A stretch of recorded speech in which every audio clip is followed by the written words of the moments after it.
Assalamualaikum warahmatullahi wabarakatuh. Bagaimana kabarnya anak-anak? Jangan lupa untuk tetap menjaga pola hidup bersih dan sehat ya. Mudah-mudahan kita semua selalu dalam keadaan sehat dan juga baik. Jangan lupa sebelum belajar kita berdoa terlebih dahulu agar diberikan kemudahan dalam mengerjakan soal tentang teks tanggapan kritis berikut ini. Soal yang pertama, perhatikan teks berikut.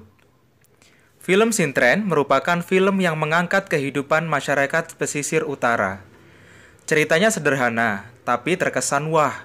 Sutradara memilih pemain-pemain dari alam, artinya bukan aktris dan aktor terkenal, sehingga film ini nampak seperti kehidupan nyata. Ada beberapa hal yang mengganggu. Misalnya, adegan Sarinah yang menjadi sintren nampak seperti dibuat-buat. Selebihnya, adegan ini lucu dan alami. Yang menjadi pertanyaan, hal yang menyatakan bagian penilaian kelemahan terdapat pada kalimat A, kalimat nomor 5, B, kalimat nomor 1, C, kalimat nomor 2, dan D, kalimat nomor 3. Coba kita lihat yang A, kalimat nomor 5. Ada beberapa hal yang mengganggu. Misalnya, adegan Sarinah yang menjadi sintren nampak seperti dibuat-buat. Apakah ini termasuk penilaian kelemahan? Iya, karena di sini dijelaskan ada hal yang mengganggu dalam film tersebut. Yang menjadi kelemahan, yaitu ketika adegan Sarinah yang menjadi sintren nampak seperti dibuat-buat.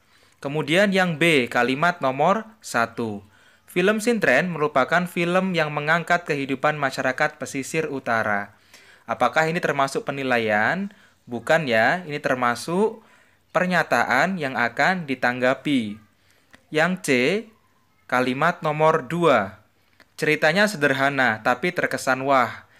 Ini termasuk penilaian bagian keunggulan atau pujian.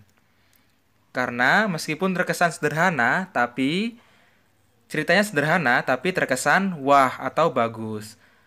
Yang D, kalimat nomor 3.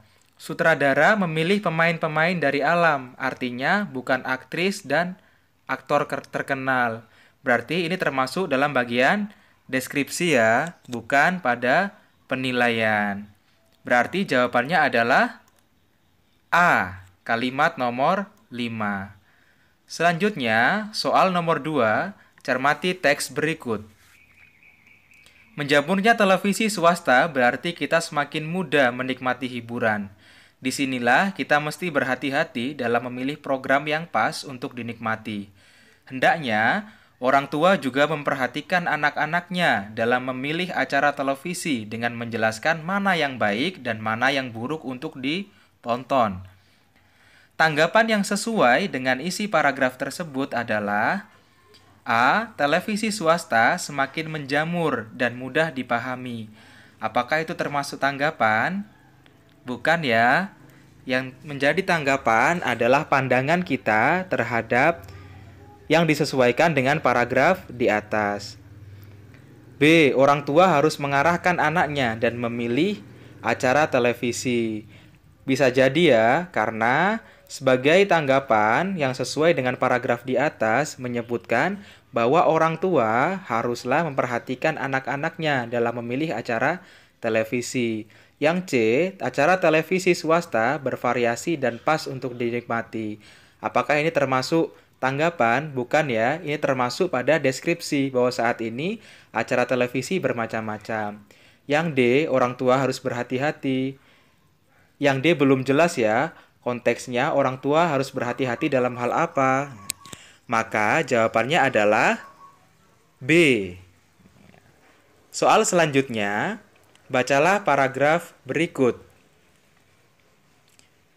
Jika kalian sudah membacanya, struktur teks tanggapan kritis yang tepat untuk paragraf tersebut adalah A. Penilaian, B. Konteks, C. Deskripsi, atau D. Abstrak. Bagian A. Pentas seni SMP The Nebel telah berakhir dengan sukses kerja keras panitia membuahkan hasil yang sangat memuaskan. Dari sini sudah dapat kita lihat ya bahwa ini adalah bentuk penilaian atau apresiasi terhadap keberhasilan pentas seni atau penilaian yang diberikan. Apakah termasuk konteks? Bukan ya, di sini tidak mengenalkan konteks detail atau identitas apa yang akan kita tanggapi. Apakah termasuk dalam bagian deskripsi? Bukan ya. Teks atau paragraf tersebut tidak menjelaskan deskripsi sebuah karya. Apakah abstrak? Jelas tidak ya, karena teks tanggapan kritis tidak memiliki struktur yang namanya abstrak. Maka jawabannya tadi apa? A, yaitu bagian penilaian. Selanjutnya, hal-hal yang perlu diperhatikan dalam mengungkapkan pujian adalah A, berikan rasa nyaman. B, hormati dan hargai. C, tulus jangan basa-basi. D, berikan pujian setiap saat. Seperti yang Bapak dijelaskan pada video sebelumnya, bahwa ketika memberikan pujian, harus memberikan rasa nyaman atau fokus pada orang yang akan kita puji. Kemudian kita harus menghormati, misalnya ada teman kalian yang menggunakan baju, kemudian orang tersebut terlihat cantik menggunakan baju tersebut, maka kita harus menghargai dengan mengatakan dia yang cantik, bukan bajunya yang cantik. Kemudian tulus jangan basa-basi. Jangan sampai kita memberikan pujian justru mendapatkan pengertian lain dari orang yang akan kita puji. Jadi tulus tanpa mengada-ngada, tanpa berbasa-basi terlalu panjang. Apakah pujian harus diberikan secara terus-menerus atau setiap saat? Tidak perlu ya, karena pujian hanya diberikan atau baiknya diberikan ketika seseorang itu mendapatkan suatu capaian atau prestasi. Maka jawabannya adalah do. Selanjutnya, stimulasi verbal dari ibu akan sangat memperkaya kemampuan bahasa anak, baik dari kualitas maupun kuantitas. Makna kata stimulasi pada kalimat tersebut adalah A, kemampuan. B, mendorong. C, menguatkan. D, rangsangan. Kita coba lihat yang A. Apakah stimulasi tepat diartikan dengan kemampuan? Kemampuan verbal dari ibu akan sangat memperkaya. Tidak ada hubungannya ya, kemampuan dari seorang ibu dan juga anak. Kemudian yang B, mendorong. Stimulasi verbal, artinya mendorong verbal. Nah, kurang cocok ya yang B. Bagaimana dengan yang C, menguatkan? Menguatkan verbal berarti yang dikuatkan adalah verbal dari ibunya. Tidak padu ya dengan kalimat. Bagaimana dengan yang D? Rangsangan verbal dari ibu akan sangat memperkaya kemampuan bahasa anak, baik dari kualitas maupun kuantitas. Rangsangan lebih cocok ya dengan arti stimulasi, karena rangsangan dari ibu akan memberikan atau memperkaya kemampuan bahasa dari seorang anak. Secara kebahasaan juga, stimulasi memiliki arti rangsangan. Berarti jawabannya adalah do. Nah, tidak terasa ya, kita sudah menyelesaikan pembahasan soal latihan teks tanggapan kritis.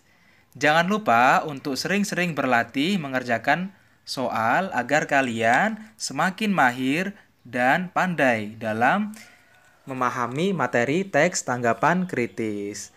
Terima kasih, sampai bertemu di waktu selanjutnya. Mudah-mudahan video pembelajaran ini bermanfaat. Terima kasih. Wassalamualaikum warahmatullahi wabarakatuh.